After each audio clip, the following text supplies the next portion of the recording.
Aí está o nosso convidado de hoje. Tudo bem? Tudo bom? Como é que está? Por favor. E aí? Muito bem. Ele é muito elegante. Muito elegante. Elegância, Muito né? fino, realeza. Isso. Como é que você está? Tranquilo? Obrigado. Tô muito Agora bem. está lá em Brasília. Estou em Brasília. Assumiu agora o... Como é que está lá o clima? Bom não tá. Bom não tá. Tava bom. O que a gente tem de bom? Acho que a oposição está se formando, então a gente tem mais deputado que vê a importância de uma oposição. O ruim é que você tem vários ministérios diuturnamente fazendo enormes besteiras e você precisa de uma oposição ainda maior e muito mais bem organizada. Então é uma enxurrada de besteira que está vindo do governo, de todos os frontes, fronte econômico, político, social. Então você precisa de uma organização à altura desse desafio. A gente não está lá ainda, mas estamos chegando mais perto. Então eu diria que esse é o diagnóstico agora. Talvez semana que vem a gente está evoluindo. Toda semana a gente está evoluindo. O que já é um grande salto do que existia em 2018. Em 2018 você tinha uma oposição, deputados que vinham aí com uma proposta nova, conservadora, liberal, e isso, só que eles agiam individualmente. E agora, por força maior, a gente precisa agir como grupo, o que é um desafio. A direita no mundo inteiro é sempre individualista, né? Então, o deputado, essa questão que todo mundo fica discutindo na internet, acho que desde 2014. Quando é que a direita vai se unir, vai se organizar para ter uma oposição? Isso está acontecendo, então, no Congresso? Está acontecendo toda semana agora. O rigor é muito... eu acho que a situação se força em cima dos deputados. Mesmo aqueles que estão de primeiro mandato, estão entrando agora, têm uma visibilidade individual bem alta, não precisam de máquina pública ou de alguém, de partido, de máquina ou de mídia para serem relevantes na sua formação de opinião. Esses estão vendo também que, se eu não agir em grupo, tudo que eu estou fazendo aqui é fugaz. É jogar para a minha plateia e a plateia já está ficando esperta. Eu vejo que até pelos comentários, a cobrança em cima de mim, dos outros deputados, não tem essa coisa de deputado herói, que eu fui lá, fiz acontecer, prendi e arrebentei. Não tem isso. O deputado, sozinho, ele não faz nada. É só em grupo que ele consegue lograr sucesso. É o partido, né? É o partido, exato, é uma organização. Eu diria que tem que ter muito mais do que só o grupo de deputados. Você tem que ter o deputado que aperta lá o botão, que se mobiliza, que pule o discurso perante os outros deputados, convence outros.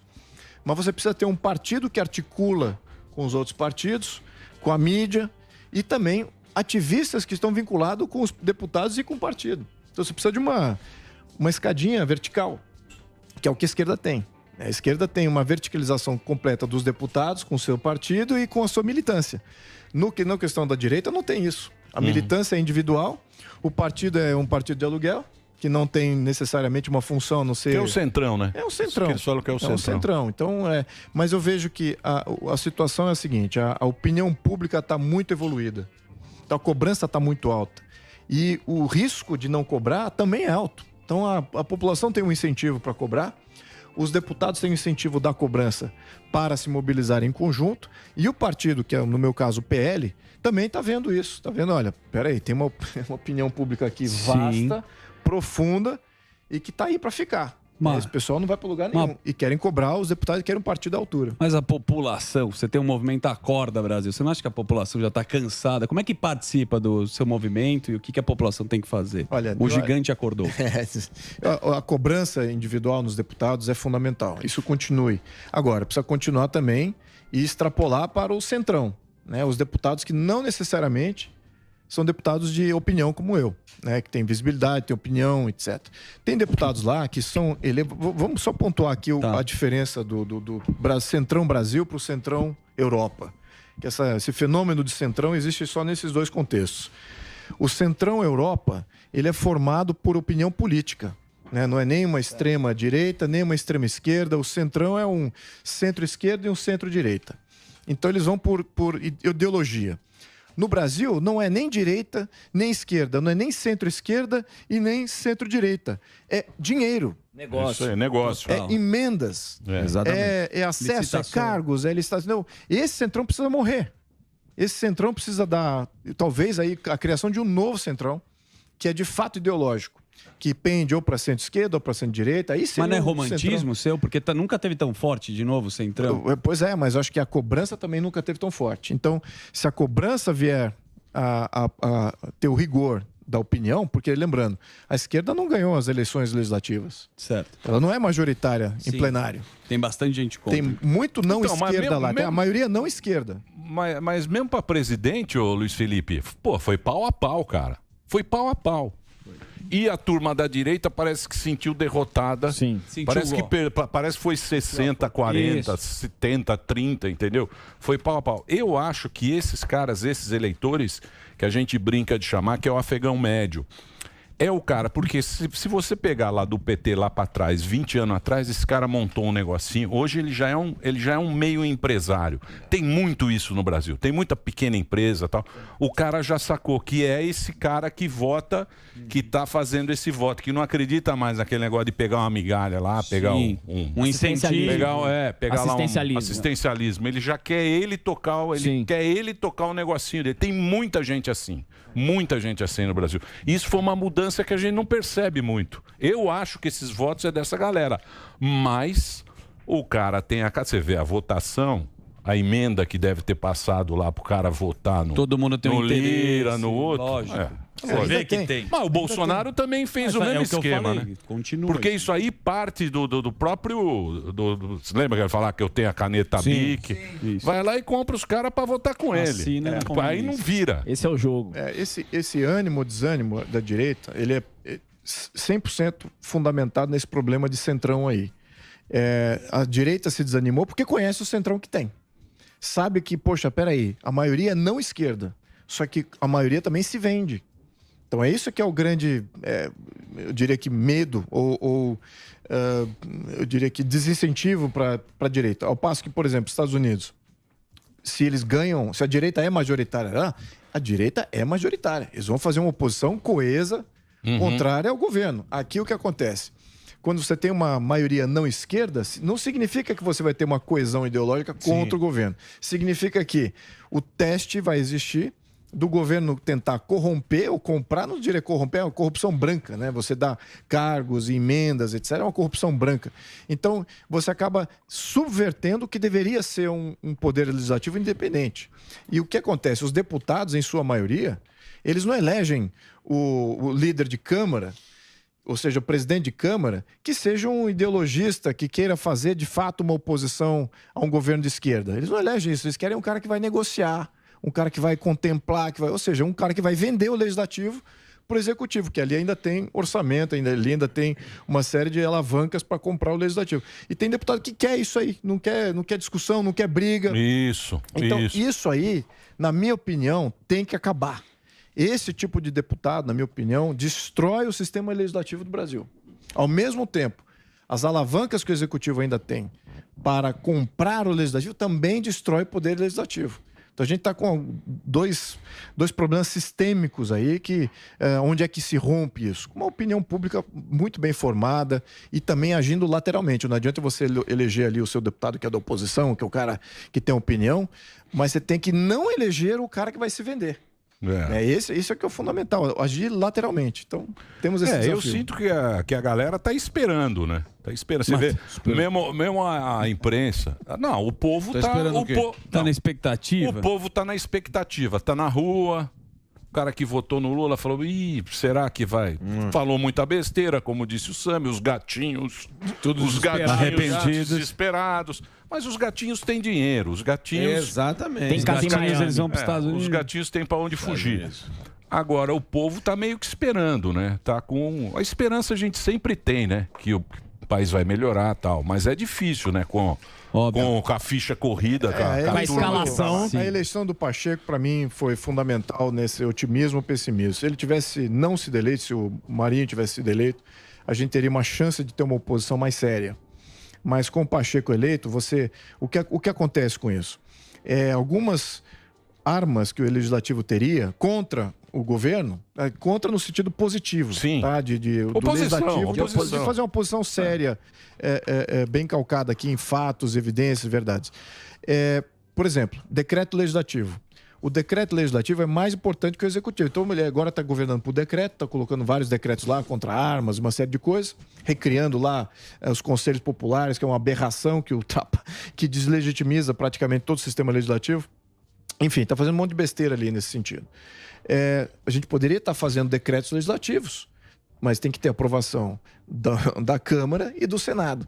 E claro que no Senado o Pachecão lá já sinalizou que não vai pautar nada disso. Ele vai ser cupincha do governo. Sim. Então pronto, você já ficou sem fazer qualquer decreto legislativo. Então você imagina CPI ou fazer qualquer contraposição às políticas que vêm do governo. Então isso você já perdeu. A questão de emenda constitucional também. Se você tem todo o legislativo cooptado, como foi feito agora, a PEC da transição, que foi um absurdo, a PEC do rombo, ela passou violando... Gostosamente. Ela violou o sistema legislativo. O próprio presidente aí do BNDES, foi uma assinatura ali, passou no jantar. Exatamente. Pra você ver que vocês não mandam nada, bicho. Nada. Exato. Você trabalhou tanto, pediu o votinho, só vai lá apertar botão. Vai apertar o botão e muitas vezes você é atropelado por uma votação simbólica, que o presidente é que define como é que vai ser a votação. Aí para você sair do simbólico, aí tem que ter toda uma mobilização, aí não dá tempo e pronto, vence ele o... O Brasil não tem jeito, viu? Tem o termo Tem, mas eu tô apontando as nuances. Mas a gente usa... O Brasil não tem jeito. Pode trazer o quem você quiser. Só eu ia perguntar para o deputado sobre a reforma tributária. Eu acho que ele tem uma opinião, pelo menos eu chequei aqui, tem. Sim. E deve vir alguma coisa, a gente não sabe exatamente o quê. Como vocês estão se organizando para votar isso? Você tem uma proposta própria? Sim. Que isso talvez seja o que tenha mais tangível que possa ajudar a economia do país. Exato. Porque tem outras coisas, como você mesmo falou, que estão fora da nossa mão. Resta, talvez, a oposição, uma crítica mais contundente. Isso. Olha, essa questão da reforma tributária, na minha opinião, isso não dá muita audiência, porque o pessoal não entende, o sistema tributário é complexo, é técnico e tal. Agora, é o que vai mexer na vida de todo mundo. É o que vai definir se a gente é um país escravo e pobre ou rico e livre. É o sistema tributário. É isso que te dá renda, é o que te dá poupança, é o que te garante uma série de benefícios futuros e oportunidades. Então, o sistema tributário do Brasil é uma porcaria, isso tem consenso que a gente tem que mudar ele. Agora, as propostas que o governo defende já morreram no debate legislativo. Tinha duas propostas lá, que era a PEC 110 e a PEC 45. Uma delas vinha do PT, que é a PEC 45, modelos de mais centralização e comando total do sistema tributário. Esse tipo de proposta morreu, né? Não foi adiante, não foi nem a voto nas comissões, exatamente porque não ia ter voto. Eu fiz uma proposta na legislatura passada da PEC 7 de 2020, chamada PEC 007. Ela faz ela adequa o sistema norte-americano ao Brasil, porque a gente é modelado politicamente como os Estados Unidos, estados independentes, cidades independentes, então tem que ter um sistema tributário mais independente também. Isso passou em praticamente todas as comissões. Na última comissão, que é a comissão especial, passou com 100% de aprovação unânime. Está pronto para ser pautado. Mas agora o que o Lira sinalizou? Que não, vamos aqui recriar um grupo de trabalho para discutir. Mas já foi discutido as 3 propostas majoritárias. E tem a do Baleia, né? Do Baleia 45. Essa já morreu na discussão. Morreu também? Morreu. Então, mas o Bernardo Apic tinha uma das propostas, ele está na equipe da Tebet, salvo engano, que... É a mesma proposta, é regurgitação, é a mesma coisa. Muda alguma coisa, acho que no período na transição, mas assim, a PEC é destrutiva do sistema político brasileiro. Se você for adotar essas medidas tributárias que o governo quer fazer, você acaba com a federação, com os estados e municípios. Acaba. Você não precisa mais ter prefeito, governador. Você pode comandar, que é o que eu acho que é o que eles querem. Tá bem óbvio isso. Eles querem comandar tudo centralmente. Então, eles querem que todos os tributos sejam arrecadados pelo Receita Federal. Para distribuir. Depois eles ficam repassando. Aí eu fico pensando, e os precatórios o que é? Precatório é problema de repasse. O maior volume de precatório são trilhões de problemas de repasse. Então, o governo federal, os governos estaduais, eles não têm uma boa tradição de repasse. E se repassa, é repasse errado. Vai repassar muito mais para um estado que contribuiu menos. Estados que têm algumas deficiências também vão receber menos, deveriam receber mais, ou vice-versa. Então, você tem todo tipo de distorção, corrupção, que é envolvido nessa questão quando você tem um poder central repassando. É isso que a gente tem que se ver livre disso. A nossa proposta vai completamente contrário a isso. Mas, claro, eu estou lutando para botar ela de novo em voga, né? Eles querem atropelar agora, que somos o Poder Executivo. Vamos fazer agora, empurrar agora a PEC 45, que já morreu na discussão legislativa. Enfim, nós não temos o Legislativo independente, então temos esse tipo de situação Então, mas acontecendo. tem muita coisa ultrapassada, né? Porque você vê aí esse pensamento, esses bolivarianos, esse pensamento bolivariano é um puta atraso de vida, né? Total.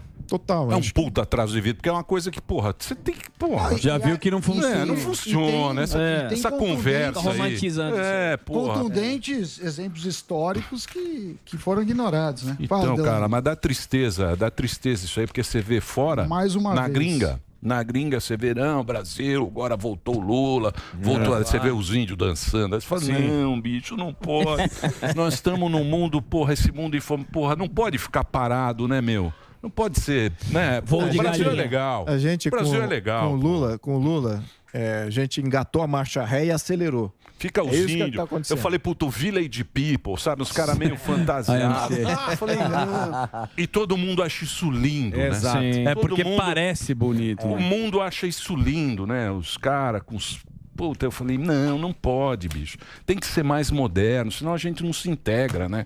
Fica essa coisa... Não sai do lugar. Não sai do lugar. Porra. Aquele cara lá, o Maduro, falando que vai entrar no dinheiro. Ele com aquela farda dele. É a turma que não deu certo, né? Você se junta com a turma que não deu certo. Você vai juntar com esses caras. Com a turma que não deu certo. Lógico que vai. Mas sempre foi. Ali ninguém solta a mão de ninguém. Esse pessoal tem mais visão do que fazer como região, como país, do que o próprio Brasil. Qual é o plano do Brasil? Não apareceu até agora. Não, mas não tem. Estamos esperando. É governo atrás de governo. Depois do carnaval. Qual é a visão do Brasil? Ninguém tem visão para o Brasil, não se discute isso. Se discute essas coisas, tem emenda e tal, tem apoiamento desse grupo ou aquele outro grupo. Não fala assim, qual é a missão do Brasil? Qual é a missão do brasileiro? No contexto do século XXI. Vamos se integrar aos países desenvolvidos? O que a gente precisa fazer para se integrar nos países desenvolvidos? Nada disso é discutido. Então, isso que eu diria que é o grande problema. De falta de visão, eu vou até criticar aqui a direita. Né? A direita, eu faço essa piada lá internamente, vou tornar mais pública aqui. A gente fala que a esquerda está muito bem organizada, tem uma visão clara do que fazer, só que não tem escrúpulo nenhum. A direita tem só escrúpulo e princípio, está mal organizada, não está unificada. Exato. E enquanto que o Centrão só quer o preço, só quer dinheiro, né? Então você tem essa dinâmica política em que a discussão de país não surge, não brota daí. Então brota de fora do contexto político, brota na sociedade, alguns think tanks aí, o pessoal que vê. Agora, nessa discussão, se você for falar com outros observadores da região, poucos deles são brasileiros. E que estão traçando uma linha correta de para onde o Brasil tem que ir. A maioria é o estrangeiro europeu, norte-americano, até outros latinos. O brasileiro em si não tem assim, um pensamento muito claro. Pô, Delari, você muda o programa inteiro e fica me enchendo a paciência. Eu vou fazer um break rapidinho para o Reginaldo. Não para o Delari. Não para o Delari, porque Mesmo o Delari... Reginaldo vem de cavalo. Então vai lá, Reginaldo, por favor. Pode fazer que o papo tá muito bom. A gente continua aqui. Vai lá, Reginaldinho. Boa. Muito bem, a gente continua na TV. Tem uma pergunta muito inteligente, Emílio, se você me permite. Então, Ele pensou muito nessa pergunta. Porque assim, eu não manjo muito de política, tá? Sou um cidadão. A gente vota no candidato numa democracia, mas é um candidato que é imposto pra gente, dentre aquelas oportunidades e opções. Um sistema de prévia, sei lá, que a gente pudesse escolher quais seriam os candidatos e daí escolher, em definitivo, o candidato. Isso é um sonho muito distante? Não seria melhor? Melhoraria as qualidades de candidato? Sim, absolutamente. Acho que você ter prévias te aproxima dos teus candidatos, abre o... Lembrando, o sistema partidário, é que tá. A maioria dos partidos não tem o sistema partidário aberto. Isso. São sistemas partidários fechados, encacicados, né? Eles é que definem. O dono do partido. Dono do partido que vai para a lista. Lembrando agora, vou fazer aqui um elogio à esquerda. Os partidos de esquerda são mais bem organizados, têm mais aberturas democráticas dentro deles. Por isso que eles sempre falam em democracia. Democracia é para eles, com a visão deles. Agora, os partidos de centrão e de direita, se é que possa estar nascendo aí, esses ainda precisam se adequar a essa realidade. E lembrando, com essa opinião pública que está majoritariamente, na minha opinião, Aí é que eu difiro um pouquinho. Eu não estou vendo a esquerda ainda na rua, tá? A última movimentação de esquerda que eu vi foi em 2016 pelo impeachment da Dilma e maioria lá era tudo mortadela. Então, depois de 2016, eu não vi mobilização muito grande. Os canhoteiros? Não vi. Mas não tem mais sindicato? Pois é, então por isso que eu digo, a mobilização espontânea mesmo é pessoal conservador, ou os não esquerda, vamos botar um grupo maior os aí. Bolsonaro, né? Não então, sei. mas o cara mas o cara acha, esse é que é o negócio da direita também, porque a direita também, ela não, agora vamos fazer a nova direita. Eles acham que vai aparecer um Bolsonaro... Não aparece. Vem aí. Líder como Lula, Bolsonaro... É 1 em 50 anos. É 1 em 50 anos mesmo. Que o cara, esses caras têm a... Eles têm o... É orgânico. Tem a manha, né? Tem a conexão visceral com a população. Exatamente. A população se reflete nesse tipo de liderança e vê o futuro também com esse tipo de pessoa lá no e a demanda mundial é populista. Esse é que é o problema. Por isso que os caras estão com esse negócio antidemocrático e tal. Os caras do esquema, eles estão com medo que apareçam esses líderes líderes populares. Que tem uma força gigantesca e depois o cara coloca, depois ele quer derrubar.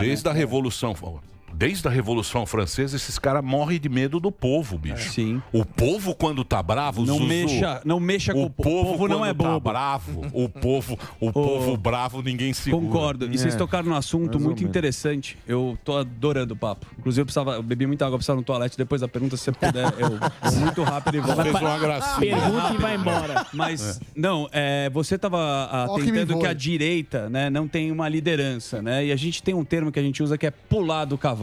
Você acha que a direita que está na política está pulando do cavalo por conveniência e você consegue ainda enxergar uma liderança forte do Bolsonaro? Ele ainda está movimentando essa direita ou você acha que ele perdeu a força? Olha, tem uma parcela de representantes que foram eleitos nessa segunda onda, né, do Bolsonaro, que de fato vão pular do cavalo, vão falar, não sou disso não, eu quero as minhas emendas, quero meus cargos. Já estão pulando, até uma parcela aí do PL já está pulando. Não acho que é a maioria, mas já está acontecendo. Com relação à força dele, eu acho muito... Primeiro, é que ele não está se manifestando publicamente há muitos meses. Sim, Orlando foi um... Então a imprensa joga no colo dele um pouquinho dessa articulação toda, mas eu te afirmo aqui que de articulação com a direita ele não tem feito nada. Então, ele está silencioso no canto dele, esperando o momento. E, de fato, o momento está muito conturbado. O Bolsonaro... Será que ele vai fazer igual o Getúlio, ficar 5 anos quieto? E volta. O Getúlio ficou lá na fazenda, lá tomando chimarrão. Olha, aí ele voltou. Mas não quer dizer que você ficando quieto, eu já percebi, porque eu não sou uma pessoa que se manifesta muito nas redes sociais. E isso não quer dizer que você perca a voz. Você pode ficar silencioso um tempão, você ficar postando, tá sempre reagindo a tudo que acontece todo dia, de todos os aspectos. Isso não necessariamente... Você parar de repente, não quer dizer que você vai perder tua voz, tua relevância. Eu acho que vai ser até bom para amadurecer e depurar um pouquinho a tua opinião e de quem está com você. Então, eu não vejo negativamente ele ficando quieto. A não ser para situações assim, o que fazer com a direita, porque ela de fato está órfã. Então, nesse sentido, tem novas lideranças aí surgindo e tal. Serão esses os novos que estão surgindo, que ainda está muito cedo para dizer. Mas tem nome dessa nova direita? Parece só um... Não, tem muito nome. tempo. É 4 anos. Mas está falando que existe o movimento da nova direita, que de novo, parece muito aquela história 4 anos do muda sapatênis, muito. sabe? Que ainda não... Esses aí tentam se validar pelo vácuo, né? Mas eu acho que a gente tem que sair do personalismo aqui. Eu acho que quando a gente entra na questão de ideias e valores e quem é que mais bem representa isso, que tipo de movimento mais bem representa isso, você desambigua dessa de ter uma liderança. Certo. Né? E você começa a formar, de fato, uma liderança mais, ou seja, um movimento muito mais ideológico, que é o que eu acho que o Brasil precisa. Eu vou citar aqui um exemplo rápido, tá? Certo. Por que eu falo isso? Romênia, pior ditadura comunista que aconteceu no leste europeu foi da Romênia. Foi o último país a sair do comunismo. E saiu fuzilando o líder, etc. Depois teve a eleição presidencial. Os últimos 30 anos foram dominados por eleições presidenciais cujos líderes vinham de dentro do Partido Comunista, vinculados ao Partido Comunista dos anos 80. Então, ou seja, não teve essa depuração e essa criação de novas lideranças, porque não tinha esse movimento contrário, ideológico, e era tudo meio personalístico. Quem é que vai ocupar? Quem que é o melhor? Quem melhor ocupa o poder político é quem está preparado e organizado para ocupá-lo. Não existe essa de, tá vazio, tem um vácuo. No vácuo você não forma liderança. Então, geralmente, por isso que na Romênia, só ex-líderes comunistas é que vieram a ser os presidentes subsequentes ao ditador comunista. Tinha um movimento, Ceausescu. Pensamento formado. Exatamente. Não Esse tinha matou nada da gente direita. também, né? E só Ceausescu, agora. esse era bravo, E hein? matou gente pra burro. Porra, esse era bravo, hein? Exato. Ceausescu foi um carniceiro absoluto. Mas só agora na Romênia, desculpa interromper, só agora, nos últimos 30 anos, é que você vê um movimento, de fato, sem uma liderança clara, mas pela liberdade, pelos valores de fato. Demorou 30 anos. Demorou 30 anos para você criar um movimento ideológico, porque eles veem que pela liderança pessoal, isso não funciona. Né? Você cai inevitavelmente no populismo, que tem um momento fugaz, e você não cria as instituições, você não cria as leis, você não cria os partidos que vão sustentar isso ao longo do período. Então você precisa de um movimento ideológico, sim, na população crescente. É isso que está acontecendo.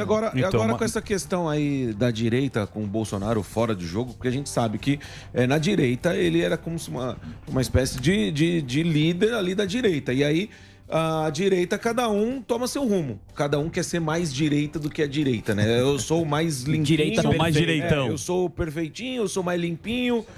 Mas a gente tinha o Bolsonaro como esse cara na liderança. O que o Lula fala na esquerda é meio que lei, né? E agora, pensando daqui 4 anos, caso não tenha um Bolsonaro, quem que você consegue enxergar que é o cara que vai liderar essa direita aí? Vocês querem um nome. Mentalizei. A turma quer um Não, mas tem não, nome. A turma já coloca nomes, Emílio. Eles começam a jogar pessoas como sendo a solução. Agora, eu não vejo por aí. Podem vários surgir que estão mais visíveis agora. Você tem o governador aqui de São Paulo, você tem o governador de Minas Gerais. Sim. Eu diria que esses dois tem que ser igual na Suíça. Eles colocam 6 para ninguém crescer. Então, não tem um nome. O problema porque o cara da cresce. direita é esse. Então, mas não é da direita. É lógico que é. É da direita, é do ser humano. A esquerda é Lula e quando acabou. você vira presidente, muito poder. E você tiver muito poder, você vira um cara meio... Não precisa de ninguém. Dono de tudo. Dono de tudo. Entendeu? A Suíça, eles vão trocando para ninguém subir a crista. E tem 6 sempre. Tem sempre 6. Aí eles vão trocando comitê, entre eles. né? É um rodízio, comitê. né? É um comitê pro cara não crescer, pô. Qualquer cara que você colocar lá, ele vira um cara... É isso que eu diria que é uma evolução que eu gostaria de ver no Brasil. Eu acho que essa questão de o sistema presidencialista, ele fomenta populismo. Ele é um incentivo ao populismo, ao personalismo, ele é um incentivo a isso. É o cara que vai vir, salvar e tal, isso aqui. Eu não acredito nisso. Eu acredito que isso só vai dar muita instabilidade. Tá? O único país presidencialista que deu certo é os Estados Unidos. O único. Os outros países presidencialistas do mundo são todos de médio IDH ou pobres. Os países mais ricos são parlamentaristas, todos eles, praticamente. E o que existe no parlamentarismo? Você tem no parlamento ideológico como você tem na Europa. Você tem um centro-esquerda, um centro-direita. Você tem as instituições separadas do governo. Então você tem uma estabilidade muito maior e quando você discute políticas públicas, nunca sai muito fora uma interferência muito dessa menor realidade. Né? O que um líder pode oferecer? O que é real, o que é factível. Então o populismo geralmente ele sai fora daquilo que é real e valoriza muito mais o ideal, e o ideal é sempre desestabilizador, né? Seja pelo bem e pelo mal. No nosso caso do Brasil, eu acho que o Jair Bolsonaro foi populista? Foi um populista. Agora... Caramba! Não, claro, como uma boa parte dos presidentes brasileiros foram. Agora, existe... isso já está bem pacificado até no contexto... você vê os acadêmicos falando de populismo e tal. O populismo, se ele é usado para melhorar as instituições, porque tem um antigo cientista político que fala que o grau de institucionalização no país... eu diria que é o futuro, né? Você institucionalizar tudo. Ao mesmo tempo, isso é a criação de uma tirania. Né? Na minha opinião, nós já estamos nessa tirania. Nós já estamos na tirania de Estado. Então, o populismo é bom para romper com a tirania de Estado. Então, eu particularmente falando, na minha opinião, eu vi o populismo do Jair Bolsonaro como benéfico para romper com a tirania de Estado que nós temos. Isso já ultrapassa a atualidade. Estou falando de mais de... certamente depois do pós-guerra. Então, é que foi criada essa realidade. Então, eu vejo o populismo, quando é com esse intuito de romper com algumas instituições e torná-las mais abertas, sair de ser instituição fechada para tornar uma instituição mais aberta, só o populismo faz isso. Não Então, pode deixar também na mão da instituição que ela vai se abrir naturalmente, a não ser que você tenha um sistema de freio contrapeso que não deixa ela se fechar. Mas o que nós temos? Agência reguladora que pode passar multas, os caras não são eleitos. Eles governam por normas, isso não são eleitos. A mesma coisa um TSE da vida. De onde já se viu um TSE governar o país da maneira que está governando? Mas você não viu, tem freio você leu o Estadão? Você leu o editorial do Estadão? O Estadão deu uma cutucada no Alexandre. Sim. Muito educadamente. Lógico. Muito revisado. Muito educadamente. Muito educadamente. Deu uma cutucadinha. Falou, olha, o cara não pode fazer o que ele está fazendo. Ir lá numa palestra e falar sobre algo que ele está julgando, que ele está abertamente para um público. Olha, estou aqui e tal. Né? Quer dizer, cresceu também o... Sim. Mas, lembre-se, eu não vou falar isso. Eu vou falar. Vai? O pavão de hoje é o espanador de amanhã. Nunca se esqueça disso. E o destaque do carnaval. Certo? Bom, mas a gente tá animado. Pô, eu queria agradecer a tua presença Vocês aqui estão no animados, programa poxa, eu comecei aqui bem... Do quê? Desanimado? Não, eu comecei aqui, a reação não foi tão animadora assim. Quando você chegou, a gente aplaudiu pra cacete, fizemos uma chamada. A primeira porque a gente tá reação não fingindo. foi tão boa assim. Você achou que não? Você achou que a gente desanimado? recebeu mal? Eu dei uma esfriada aqui. Isso é querido. Não, A gente tá atuando. Eu gosto de falar a verdade. Eu gosto de falar o que é real. É lógico. Também não Não, ficar... Falsa esperança não é comigo, não. Eu acho que tá todo mundo esperando alguma coisa, esperando um projeto do país, esperando... mas Isso não que eu ia até tem. perguntar pro deputado, qual é a pauta? Porque... Olha, a pauta no momento, antes eu diria, se a gente tivesse um segundo governo do Bolsonaro, a pauta seria espetacular, na minha opinião. Em 2026 a gente teria um país de fato líder mundial, dominando e definindo os rumos da humanidade, tá? Em 2026. Bom, não temos o governo do Jair Bolsonaro. Temos aí um novo populista que, como eu mencionei, engatou a marcha ré e está acelerando. Está acelerando para de volta para o início do século XX. Isso, exatamente. Lá para trás, né? Revolução Russa, Isso. etc. Está voltando atrás. Companheirada. Esquerda revolucionária. Isso aí. Cujos ideais já foram completamente retirados da discussão de países aí mais evoluídos. A gente ainda está com esse retrocesso aqui na nossa região. Muito bem. Então, com relação a isso, e dado o fato que a oposição ainda está se formando, eu espero que daqui a uma semana, se a gente refazer essa entrevista, talvez a gente tenha boa notícia. Talvez não sei.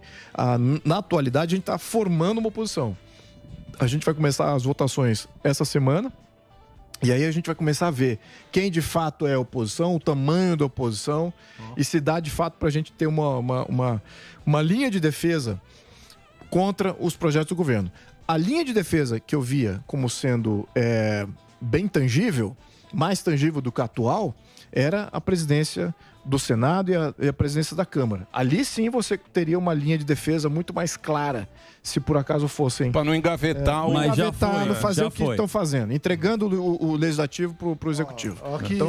Então, mas, por exemplo, se você for pensar bem, o Bolsonaro, na verdade nem foi o Bolsonaro, acho que é mais o Paulo Guedes, né? Foi, pela primeira vez o Brasil teve uma coisa assim mais pro lado liberal, né? Que era mais olhando o mercado, não era tão focado em assistencialismo, essa coisa toda, que sempre foi a pauta do Brasil, né? Então você tinha uma oportunidade ali de ver o que poderia ser se ele caminhasse para esse lado. Olha só, Emílio, o ministro do Lula, o Luiz Marinho... O Marinho é o do trabalho. Perguntaram para ele, tem algumas empresas saindo, preocupadas, e falaram, você não tem medo, por exemplo, do Uber sair do país? Aí ele falou, não, se o Uber sair, a gente chama os Correios. O Correios acabou, O Correio vai te entregar a carta e te dar carona. Eles são uma empresa logística e eles resolvem. Então você vê como é a mentalidade. tudo gambiarra. Né? É reestatizar, é expulsar empresas. É um caminho errado. Se as empresas não estão querendo vir para cá ou estão saindo, a gente tem que se perguntar o porquê. Alerta. Né? É muito ruim. Às vezes esse eu tipo de fico fala. pensando se a oposição, e se eu quisesse ser realmente oposição, eu não estaria criticando o governo. Se eu realmente quisesse ser oposição, eu estaria falando assim, olha, governo Lula, é isso aí, estatiza tudo. Não, mas é... Aumenta impostos. Aí, meu amigo. Afundar o Vai barco. 100% de imposto. Acaba com a herança. Tira a herança de todo mundo. Acaba com a propriedade privada. Faz isso aí mesmo, Lula. Faz rápido. Por quê? Não, mas aí é a teoria do Paulo Guedes. Ele falou assim, o brasileiro só vai saber o que é a Venezuela o dia que a gente chegar lá. Pois é, mas o problema da Venezuela é que não foi rápido.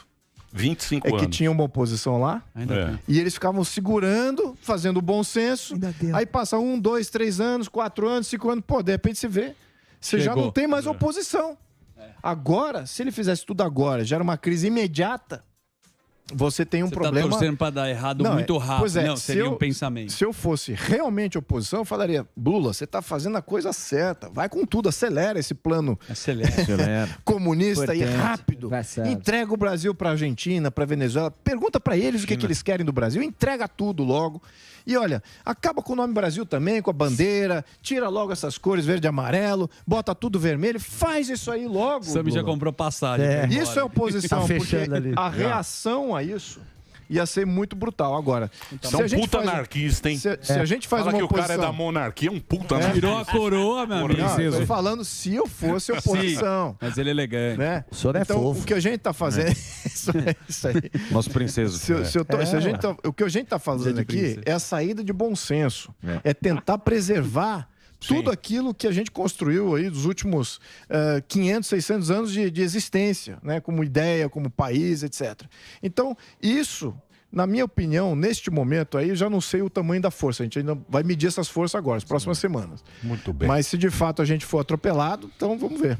Muito bem. Luiz Felipe de Orleans e Bragança conversou aqui com a gente. Ele é deputado federal. Ele tem um livro bacana. Eu ganhei o seu livro, que é o... Porque o Brasil não dá certo. Libertadora. Porque o Brasil é um país que não dá certo. Porque o Brasil é um país que não dá certo. Eu tenho esse livro lá. É muito legal. Tá à venda o livro? Tá à venda, ótimo. Pô, esse livro é muito legal. Feliz com o resultado. E feliz e infeliz. Gostaria de não ser um livro mais tão relevante. A leitura é muito didática, é uma leitura bacana. Você trouxe ele... Eu tive o privilégio. Tá assinado por ele. Põe aí a fotinha aí pra você comprar na Amazon, lá nas redes lá. Compre na Amazon antes que acabe também. Antes que vai o nome é Porque o Brasil... Porque o Brasil é um país atrasado. É esse aí, ó. Esse livro é muito legal.